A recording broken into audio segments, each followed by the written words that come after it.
might say Sweden, Singapore, South Korea, possibly any of those could come to mind. But incredibly, Vietnam leads the way, and by a considerable margin too. The country of almost 100 million people has had just over 300 positive cases, and it has not recorded a single death from the disease. While you might think those figures could be fake and the real numbers just haven't been reported, they have been verified by a number of world bodies. Joining us now is Matt Young, who is from the Australia-Vietnam Chamber of Commerce in Ho Chi Minh City. Good morning to you. So lovely to see you, Matt.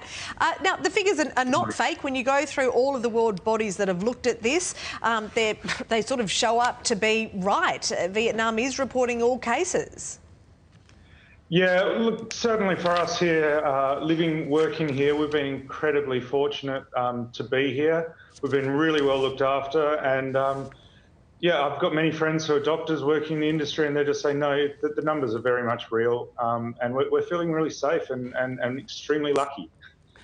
Quite incredible, I think, when you consider, the border with China. We're told Vietnam's success was the government moving so quickly, lockdowns certainly as early as January.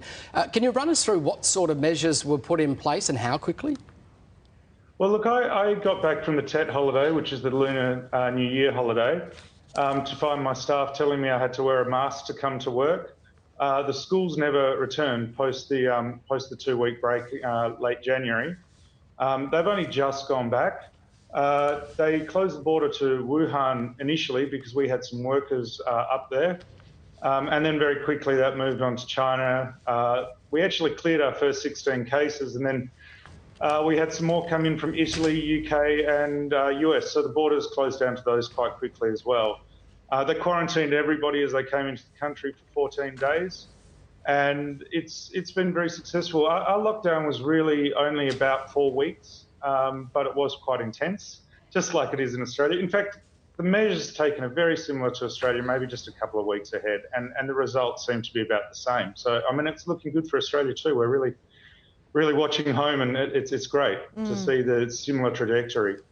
Yes, interesting. People are saying that Vietnam really learnt some lessons after SARS in the early 2000s. Now, Weekend Sunrise had a segment a couple of months ago where we showed Vietnam's public health campaign. Now, at the time, we had nothing here in Australia, but of course, a campaign's no good if the public don't listen. So how did the Vietnamese people respond to that public health campaign?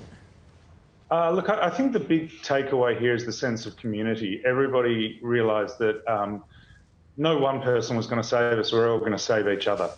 So, the social distancing wasn't just done for me personally to look after me, it was done for my neighbour so that if I did accidentally have it, which being such an asymptomatic disease, I didn't give it to them. Same with wearing the face masks, washing their hands. We get temperature checked as we go into our offices. And everybody complied. There was no even rush buying. There was a very quick rush buying for less than a couple of days on face masks, but we had plenty of toilet paper and food all the way through. So look, they really did come together as a community, and the expat community here exactly the same. I would say the vast majority. You've always got 0.03% or something that are a bit odd about it, but I would say that the Vietnamese community came together as a community and looked after each other, and that was fantastic. Matt, just quickly, can I ask you about, there's some talk that travel might resume between Australia and New Zealand. I understand the Vietnamese government will also push to be included here on the basis that it's safe there.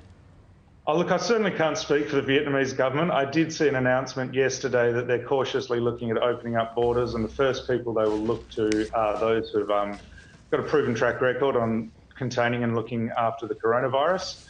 Certainly as a business community, we would support that very, very strongly because obviously we've all suffered here, and tourism's approximately 10% of the Vietnamese economy. So it's a really important thing to us. It's a beautiful country.